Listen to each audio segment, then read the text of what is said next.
Welcome to our channel, where we explore the 10 things you might not know about Mark Rothko.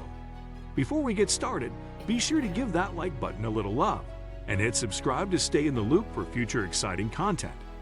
The forthcoming publication of Rothko, The Color Field Paintings, provides a neat and comprehensive guide to 50 of Mark Rothko's iconic canvases from the 1950s and 1960s, a survey of his classic period, from the colorful No 5/No 13, magenta, black, green on orange, to the almost monotone Untitled, black on gray. Rothko's iconic color field pictures are strikingly monumental. They provoke quiet reflection and contemplation, and yet embody what Rothko's psychologist son Christopher describes in his foreword to this book as articulating the language of the sublime. Rothko's work is elemental. It possesses the beauty and horror of New York City's concrete caverns, the vast canyonscapes of the American West, and the distant lunarscapes of the moon. In this sense, Rothko's painting is so American. Confronting his work in the flesh very nearly requires the resolve of an early pioneer. Each picture demands our attention and our participation, and each denies resistance. Some are peaceful, some brutal. Either way, it's easy to get lost inside these apparently flat images, and yet, as Christopher Rothko reminds us, they may be frameless paintings, but they are not without borders. These windowed architectural spaces can be navigated, but navigated without a map or compass. We feel our way around, seduced by Rothko's sensitive deployment of color, and soon float within and through the canvas. According to his son, Rothko's color field paintings are stage for human concerns and human dialogue, performative spaces for interactive transcendental dramas, as Rothko himself called them, rather than narrative monologues. I am interested only in expressing basic human emotions, tragedy, ecstasy, doom, and so on, proclaimed Rothko. His pictures evoke death, hope, sensuality, tension, irony, fun, chance, and ephemerality.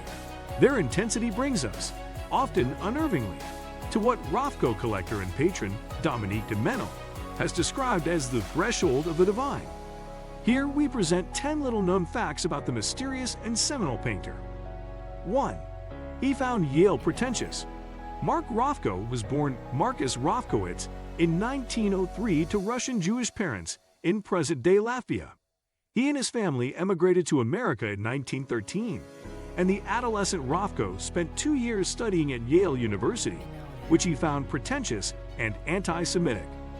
By the start of the Second World War, Rothko began altering and slightly anglicizing his name, finally changing it formally in 1959. 2. His teachers were Arshile Gorky and Max Weber, with an education well-grounded in the coordinates of European modernism, Expressionism, Fauvism, Cubism, and Surrealism. Rothko's early artistic influences were relatively diverse.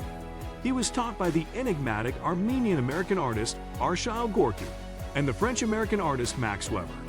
Weber in particular provided a rich seam of Parisian inspiration for Rothko, building the artistic foundations that allowed the young painter's reimagining of a new, and specifically American, form of modern expression. 3. Rothko was deeply affected by Michelangelo. In 1950, Rothko returned to Europe for the first time and spent 5 months familiarizing himself with Renaissance art. The architectural spaces of Renaissance Florence deeply affected him, in particular Michelangelo's 16th century vestibule to the Laurentian Library. The influence of its oppressive shape, elongated blind windows, hauntingly empty niches, and gray-green Pietra Serena sandstone can clearly be felt in many of his pictures. Like Michelangelo's architectural caprice, Rothko's color field works offer something transcendental to be wrestled with. 4. And by psychoanalysis. Like many avant-gardists of his generation, Rothko was fascinated by the mystical work of psychoanalysts Sigmund Freud and Carl Jung. In search of new themes, by reading the essays of Jung and Freud's The Interpretation of Dreams, Rothko sought to explore the dramatic potential of myth. His early work in particular found creative inspiration in archaic symbolism, dreams, ancient myths, esoteric theology, and the collective unconscious. 5. He was a student of Nietzsche. As a student of 19th century German philosopher Friedrich Nietzsche, Rothko embraced the concept of the Übermensch, the defiant artist who beats his own path to heroic status. Painting for Rothko became a ritualized retreat from the perceived spiritual void.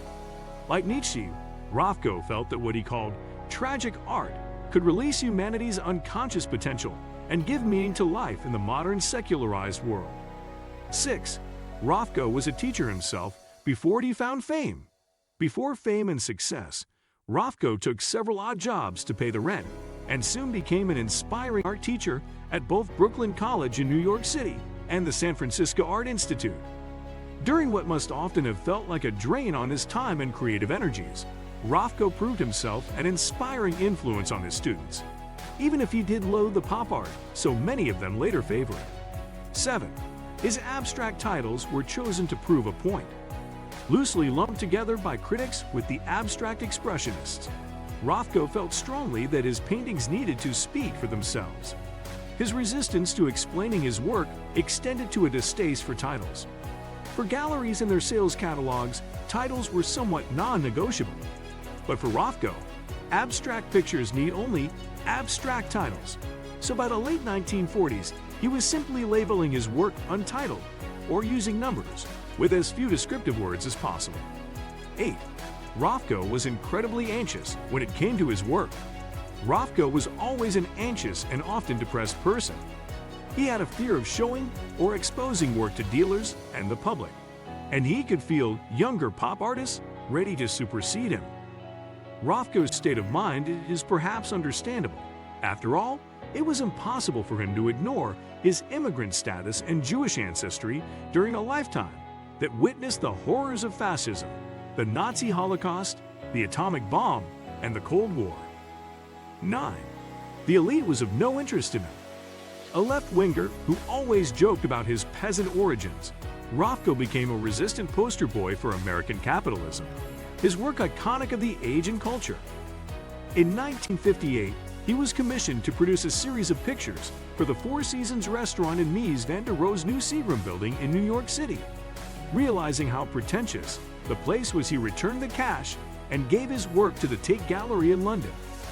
Rothko remained popular in elite circles and was even invited to John F. Kennedy's presidential inauguration ball in 1961, if seated in a somewhat unlikely alliance beside the new president's shady father, Joe Kennedy. 10. As with his work, his death arrived unexplained. At the age of 66, Rothko was found in a pool of blood on the kitchen floor of his apartment in New York City. His body was full of antidepressants, and he had sliced his right arm with a razor. His suicide came less than 2 months after the separation of he and his second wife. Clearly, Rothko was severely depressed, but his family have always felt the absence of a parting letter to be out of character. Resistant to explaining his work, Rothko refused to explain his death. Please support and show appreciation by hitting super thanks. If you enjoyed this video, don't forget to like, comment, and subscribe for more content. We appreciate you being part of our community. Until next time, take care and stay awesome.